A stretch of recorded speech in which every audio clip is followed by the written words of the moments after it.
আসসালামু আলাইকুম। সম্মানিত দেশবাসী, একটি মানবিক সাহায্যের আবেদন নিয়ে আজকে আপনাদের সামনে আসছি। আমি আজকে কথা বলবো মোহাম্মদ কাদির মিয়া। ওনার বাড়ি পশ্চিম পুরাসুন্দা গ্রাম, শায়েস্তাগঞ্জ উপজেলার। তো উনি খেটে খাওয়া মানুষ, দিনমজুর। উনি যখন আমরা যখন ধান রোপণ করি, যেই জ্বালা বলে কেউ কেউ বলে ক্ষেতের হালি, বা এটা ভাঙার সময় দুর্ঘটনাবশত ভুলবশত ওনার প্রস্রাবের রাস্তা দিয়ে একটি যুগ ঢুকে যায়। তো 5 বছর আগের এই ঘটনা। তো এটা থেকে ইনফেকশন হতে হতে হতে এক সময় বড় আকার ধারণ করে। তো এখন অপারেশন করতে প্রায় 2 থেকে 2.5 লক্ষ টাকা লাগে। এখন আপাতত একটি অপারেশন করে ওনার প্রস্রাব হচ্ছিল না।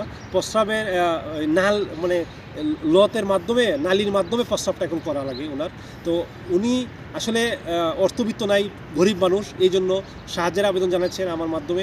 আপনারা যারা বিত্তমান আছেন, আমি সবার প্রতি রিকোয়েস্ট করছি, আপনারা এই মানুষটির পাশে দাঁড়ান। দেখেন, ওনার শুধু একটি মেয়ে ছিল, ছেলে ছিল না। তো গরিব মানুষ, মেয়েটা বিয়ে দেওয়ার পরে ছোটোবেলায় আরেকটি ছেলে নিয়ে আসে পালক। তো ওনার এই অবস্থা দেখে ছেলেটা যখন বড় হয়, বিয়ে শাদী করার পরে ছেলেটি এখন চলে গেছে, ওনার খোঁজখবর নেয় না। আসলে মানুষ নিজের নাই, একটা পালক নিয়ে আসছিল, সেও চলে গেছে। সেও এই বৃদ্ধ কাদির মিয়ার দুঃখ কষ্টের সাথী হতে চায়নি, চলে গেছে।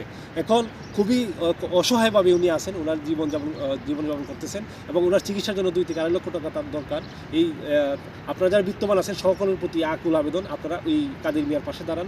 ওনার চিকিৎসার একটু মাধ্যমে যদি উনি সুস্থ হয়, তাহলে উনি ভালো হবেন। ওনার প্রস্রাবের রাস্তা এখন সম্পূর্ণ বন্ধ, উনি পাইপের মাধ্যমে প্রস্রাব করেন, যা চিকিৎসা করতে প্রায় 2.5 লক্ষ টাকা লাগে। এখন আপনারা যদি সুন্দর মন মানসিকতা নিয়ে একজন মানুষকে সহযোগিতা করার সহমর্মিতা ব্যক্ত করেন, তাহলে বা কাঁধে কাঁধ মিলিয়ে আমরা সবাই যদি একে অপরের পাশে দাঁড়াই, তাহলে আমাদের সমাজটা সুন্দরভাবে পরিচালনা হবে এবং সবাই সুন্দরভাবে আমরা চলতে পারবো। আমরা এখান থেকে বিদায় নেব। ভালো থাকবেন, সুস্থ থাকবেন, এবং আবারও আবেদন জানাচ্ছি, এই আব্দুল কাদের মিয়ার পাশে দাঁড়ান, আপনার সহমর্মিতার হাত একটু বাড়িয়ে দেন। এখান থেকে বিদায় নেব। ভালো থাকবেন, সুস্থ থাকবেন। আসসালামু আলাইকুম। এই যে প্রতি সপ্তাহে পাঠাইল একবারে তা আমার পয়সা না যাইতে যা এটা 1 মাস 2 মাস 3 মাসও নেই, উল্লা উল্লা আওয়াজ করি আবার নিজেই